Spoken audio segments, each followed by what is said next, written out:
నైరుతి బంగాళాఖాతంలో ఏర్పడిన అల్పపీడనం క్రమంగా బలపడుతోంది. ఈ కారణంగా ఏపీలోని అనేక జిల్లాల్లో విస్తారంగా వర్షాలు కురుస్తున్నాయి. అంటే ఇప్పటికే కోస్తా ఆంధ్ర, రాయలసీమలో అన్ని జిల్లాల్లో భారీ ఎత్తున వర్షాలు కురుస్తున్నాయి.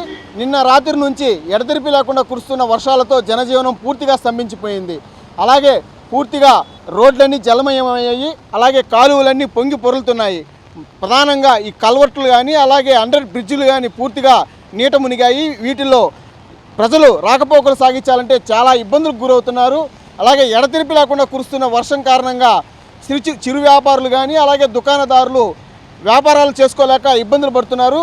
ఇప్పటికే ఈ యొక్క వర్షానికి సంబంధించి ముందస్తుగా సమాచారం ఉండడంతో వాతావరణ శాఖ కూడా హెచ్చరికలు జారీ చేసిన నేపథ్యంలో జిల్లా యంత్రాంగం పూర్తిగా అప్రమత్తమైంది. అలాగే ప్రభుత్వ ప్రైవేటు పాఠశాలలకు కళాశాలలకు కూడా సెలవులు ప్రకటించిన పరిస్థితి కనిపిస్తోంది.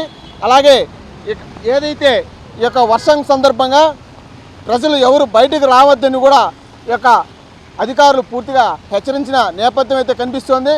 ప్రజలందరూ అప్రమత్తంగా ఉండాలని, లోతట్టు ప్రాంత ప్రజలు పూర్తిగా అప్రమత్తంగా ఉండాలని చెప్పి కూడా అధికారులు చెప్పడం జరిగింది. దీనికి సంబంధించి ఇప్పటికే ఆ యొక్క హెల్ప్ లైన్ సెంటర్లు కానీ అలాగే పునరావాస కేంద్రాలు కానీ ఏర్పాటు చేయడం కూడా జరిగింది. పూర్తిగా ప్రజలందరూ అప్రమత్తంగా ఉండాలని చెప్పడం కూడా జరిగింది. అలాగే ఇదివరకు పడిన పెంగల్ తుఫానుతో రైతులు పూర్తిగా నష్టపోయారు. అలాగే ఇప్పుడు వరి కోతలు వచ్చిన సమయంలో ఈ యొక్క తుఫాను అంటే వర్షాలు పడుతున్న పరిస్థితి ఎక్కువగా ఉండడంతో రైతులు కూడా తీవ్ర ఇబ్బందులు ఎదుర్కొనే పరిస్థితి ఉంది. కెమెరామెన్ సురేష్తో నారాయణ, మెగా 9 టీవీ, తిరుపతి జిల్లా.